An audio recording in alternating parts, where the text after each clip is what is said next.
اعوذ باللہ من الشیطان الرجیم بسم اللہ الرحمن الرحیم یا ایھا الذین آمنوا لا تدخلوا بیوت النبی الا ان یؤذن لکم۔ اب دیکھیے جو ہم سورہ نور میں پڑھ آئے ہیں کہ اے مسلمانوں تم کسی گھر کے اندر داخل نہ ہو جب تک کہ تمہیں حتیٰ تستانسوا ویؤذن لکم، اور اجازت نہ تمہیں مل جائے اور تم ان سے جو ہے پہلے بات چیت کرو، اذن لے کر داخل ہو۔ یہ سورہ نور میں آیت نمبر 27 اور 28، حتیٰ تستانسوا، اور 28 میں آیا یؤذن لکم۔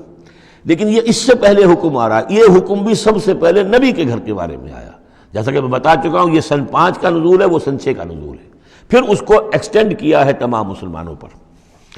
یا ایھا الذین آمنوا، اہل ایمان مت داخل ہو جایا کرو نبی کے گھروں میں، الا ان یؤذن لکم، الا یہ کہ تمہیں اجازت دی جائے، الی طعام غیر ناظرین اناہ، کھانے کے لیے اگر تمہیں بلایا جائے تو ایسا نہ ہو کہ پہلے ہی جا کے دھرنا مار کر بیٹھ جاؤ کہ کھانا تیار ہو رہا ہے تو بیٹھے ہوئے ہیں وہاں۔ ولیکن اذا دعیتم فادخلوا، جب تمہیں بلایا جائے تب داخل ہو، فاذا طعمتم فانتشروا، جب کھانا کھا لو تو پھر وہاں سے منتشر ہو جاؤ، چلے جاؤ۔ ولا مستانسین لحدیث، اور وہاں بیٹھ نہ رہو وہ ڈیرا جما کر کے اب حضور کی باتیں سنیں گے، کچھ گفتگو ہوگی تو بیٹھے رہیں۔ ان ذالکم کان یؤذی النبی، یہ چیز نبی کے لیے ایذا کی باعث تھی، انہیں تکلیف پہنچا رہی تھی۔ وہی جو پرائیویسی ہے گھر کی، اب اس میں یہ ہے کہ کوئی آ گیا ہے اور دھرنا مار کے بیٹھا ہوا ہے، اور حضور کی مروت ہے، حضور شرافت کی وجہ سے کچھ کہہ بھی نہیں سکتے ہیں، اور ظاہر بات ہے وہ کوئی ایک کنال کے اور ایک ایکڑ کے گھر تو تھے نہیں، وہ چھوٹا سا کوئی ایک حجرہ ہے۔ اب اسی میں بعض اوقات ایسا ہوتا تھا کہ حضرت عائشہ کے حجرے میں کوئی شخص آ گیا ملنے کے لیے، اس نے اذن چاہا تو حضور نے بلا لیا، تو حضرت عائشہ ذرا پیٹھ موڑ کر بیٹھ گئیں، اپنی کمر ادھر کر دی، کوئی چادر اوپر لے لی، اور کہاں جگہ تھی وہاں پر، وہیں پر آ کر وہ شخص آ کے اپنی بات کرتا تھا، پھر چلا جاتا تھا۔ تو فرمایا کہ یہ چیزیں جو ہے یہ یقیناً تکلیف باعث بن رہی تھی۔ ان ذالکم کان یؤذی النبی فیستحیی منکم، تو وہ تو تم سے حیا کرتے ہیں، کہہ نہیں سکتے کچھ۔ واللہ لا یستحیی من الحق، اللہ کو حق کے بیان کرنے میں کوئی جھجک نہیں ہے۔ وَإِذَا سَأَلْتُمُوهُنَّ مَتَاعًا فَاسْأَلُوهُنَّ مِن وَرَاءِ حجاب، اب یہ پہلی مرتبہ لفظ حجاب آیا ہے قرآن میں۔ جب تمہیں نبی کی بیویوں سے کوئی چیز مانگنی ہو تو پردے کی اوٹ سے مانگو۔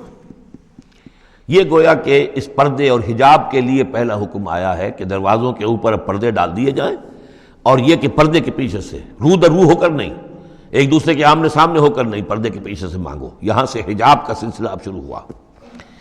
ذالک اطہر لقلوبکم وقلوبہن، یہی زیادہ پاکیزہ طرز عمل ہے تمہارے دلوں کے لیے بھی، ان کے دلوں کے لیے بھی۔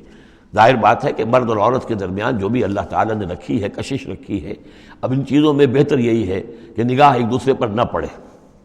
وما کان لکم ان تؤذوا رسول اللہ، اور تمہارے لیے یہ بالکل جائز نہیں ہے کہ تم اللہ کے رسول کو ایذا پہنچاؤ۔ اصل میں اس مسئلے میں ایک بات اور بھی سمجھ لیجئے، حضور کے ساتھ معاملہ خاص بھی تھا۔ ایک تو یہ کہ یہ تمام اصلاحات ہیں جو تمام مسلمان معاشرے کے لیے ہیں، لیکن یہ کہ اس کے لیے چیریٹی بگنز ایٹ ہوم، پہلا کام جو شروع کیا گیا ہے وہ محمد رسول اللہ کے گھر سے۔ لیکن ایک دوسرا مسئلہ بھی ہے کہ جو منافق تھے اور ان میں سے جو شریر تھے، وہ طاق میں رہتے تھے کہ کوئی سکینڈل اٹھائیں حضور صلی اللہ علیہ وسلم کے گھر کے بارے میں۔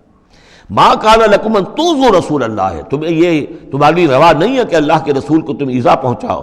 ولا ان تنکحوا ازواجہ من بعدہ ابدا، یہاں وہ روک لگا دی، اور نہ یہ جائز ہے تمہارے لیے کہ تم اس کی بیویوں سے ان کے بعد نکاح کرو کبھی بھی۔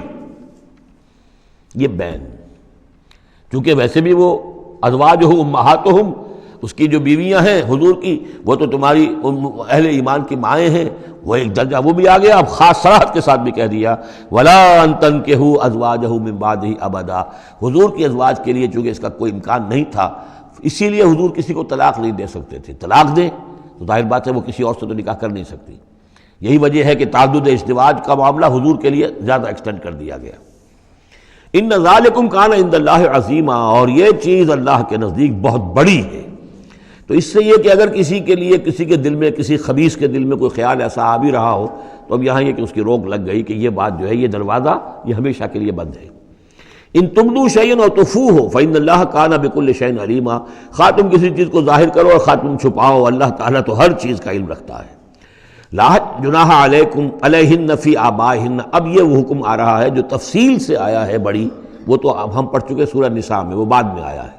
یہ ذرا مختصر آ رہا ہے کہ گھر میں داخلے سے جن کو روک دیا گیا ہے کہ وہ گھر سے باہر کھڑے ہو کر مانگنے جو کچھ مانگنا ہے، گھر میں داخل نہیں ہو سکتے۔ اب اس میں استثناء کون کون ہے، کون گھر میں جا سکتا ہے، اندر جا سکتا ہے، زنانے میں کون جا سکتا ہے؟ لا جناح علیہن، کوئی حرج نہیں ہے نبی کی بیویوں پر، فی آبائہن، ان کے باپوں کے بارے میں۔ حضرت عمر آئیں حضرت حفصہ کے گھر میں، کوئی رکاوٹ نہیں۔ حضرت ابو بکر آئیں حضرت عائشہ کے گھر میں، کوئی رکاوٹ نہیں۔ ولا ابنائہن، نہ ان کے بیٹوں کے بارے میں۔ ولا اخوانہن، نہ ان کے بھائیوں کے بارے میں۔ ولا ابناء اخوانہن، نہ ان کے بھائیوں کے بیٹے یعنی بھتیجوں کا۔ ولا ابناء اخواتہن، اور نہ ان کی بہنوں کے بیٹے یعنی بھانجوں کا۔ ولا نسائہن، اور نہ ہی ان کی اپنی جان پہچان والی عورتوں کا۔ ولا ما ملکت ایمانکم، اور جو غلام یا جو لونیاں ہیں، اور اکثر و بیشتر اہل سنت کے نزدیک یہاں صرف لونیاں مراد ہیں، ان کے بارے میں ٹھیک ہے وہ گھر میں داخل ہوں۔